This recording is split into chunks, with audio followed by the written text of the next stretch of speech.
네, 여러분 안녕하세요. 뉴스입니다. 이낙연과 그 패거리들이 연일 이재명 대표와 민주당을 비판하며 이재명 흔들기에 나서자 당원과 지지자들이 이낙연은 민주당을 떠나라 라는 청원을 올리며 반격에 나서자 이낙연은 당원들이 그렇게 하고 당이 결정한다면 따라야죠 라며 어디 한번 해보자 라는 심산으로 나왔습니다. 이 모습을 지켜본 이재명 대표 페이스북에 이런 글을 올렸습니다.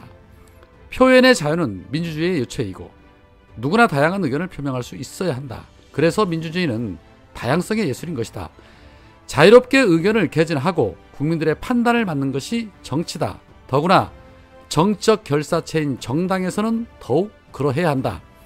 상대의 의견에 대해서 과민하게 반응할 것이 아니라 자신의 반론을 자유롭게 말하며 민주적 토론을 만들어가는 것이 민주당다운 모습이다.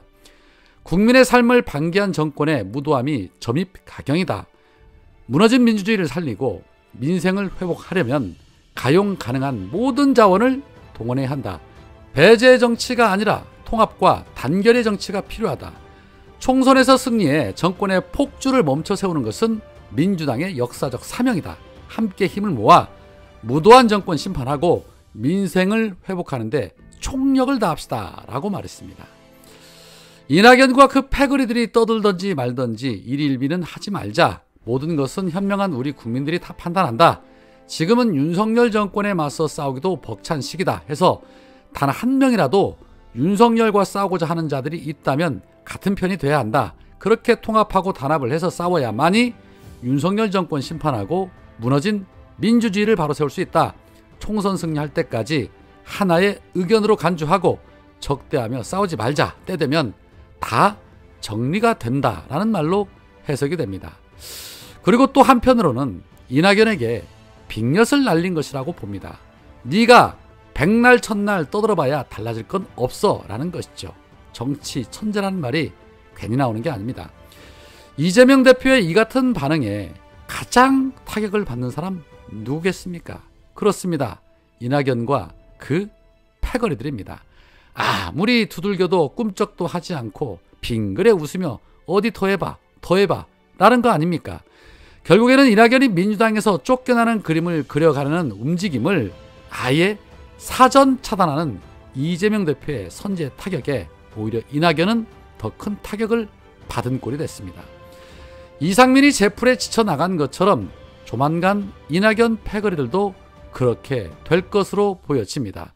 여튼 이재명 대표의 메시지가 나온 이후에 국민응답센터 청원은 삭제가 됐는데 그래도 그렇지 왜 삭제까지 하는 것인지 이건 좀 아닌 것 같습니다. 물론 당내 분열을 막기 위한 조치라고는 하나 이런저런 당원들의 목소리도 역시나 이재명 대표가 주장하는 다양한 목소리 중 하나인데 그에 맞는 답변을 내놔야지 당원들의 목소리를 이렇게 삭제하는 것이 과연 민주적인 방법인가에 대해서는 물음표가 생깁니다.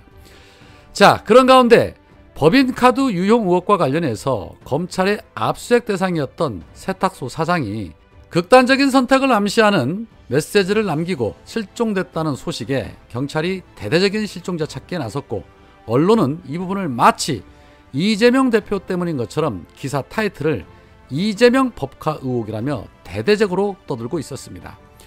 오후 4시 28분에 접수된 실종신고, 경찰의 적극적인 수사에 4시간 20분 만인 오후 8시 50분쯤에 전북 익산 금마면 한 모텔에서 다행히도 무사한 상태로 A씨를 찾았다고 합니다. 대한민국 경찰 수사력 정말 대단하죠. 그런데 이렇게 빨리 찾을 수 있는 수사력에도 불구하고 왜 사안에 따라서 수사 속도는 그렇게 달라지는 것인지 아이러니하기도 한데 문제는 이 기레기들은 마치 이런 극단적인 선택이 검찰의 수사 때문이 아니라 이재명 대표 때문에 벌어진 것인 양 프레임을 만든다는 것입니다. 정말 천벌 받을 것들이죠. 김건희 명품 뇌물 의혹이 커지니 이런 식으로 발악을 하는구나 라는 생각이 들기도 하는데 앞서 김동연 경기도지사가 오죽 열받았으면 압수수색 중인 검찰들을 겨냥해서 과잉된 정치 수사라고 비판의 목소리를 높였겠습니까?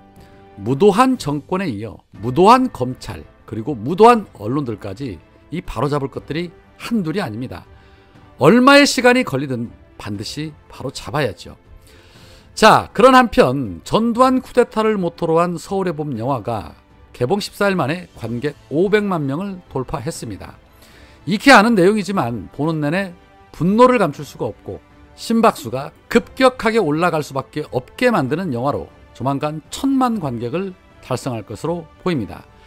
당연히 이 영화를 본 분들이라면 전두환과 그 후예들인 지금의 윤석열 정권과 너무 닮았다는 소리가 저절로 나오는데, 이 DNA가 상식 있는 국민과 아예 다른 자들은 또 다른 해석을 지들 입맛에 맞게 하고 있습니다. 윤석열에게 밀려 부산 지역구 출마를 포기한 하태경, 이 영화를 보고 나서 페이스북을 통해 서울의 봄의 전두광과 아수라의 안남시장은 이재명과 쌍둥이라며 이상민의 탈당은 전재명에 대한 저항이다 라고 입을 털고 있었습니다. 얼마나 큰 충격을 받았길래 저런 해석을 나올 수 있을까? 정말 심각해 보입니다.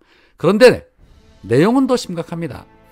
하태경은 이 서울의 봄은 영화 아수라를 만든 감독의 작품이라고 한다. 주인공도 똑같이 황정민 배우다. 아수라의 안남시장은 이재명 시장을 모델로 삼았다는 해석이 지배적이다. 전두환은 하나회를 배경으로 각종 불법과 무력을 동원해 권력을 잡았다.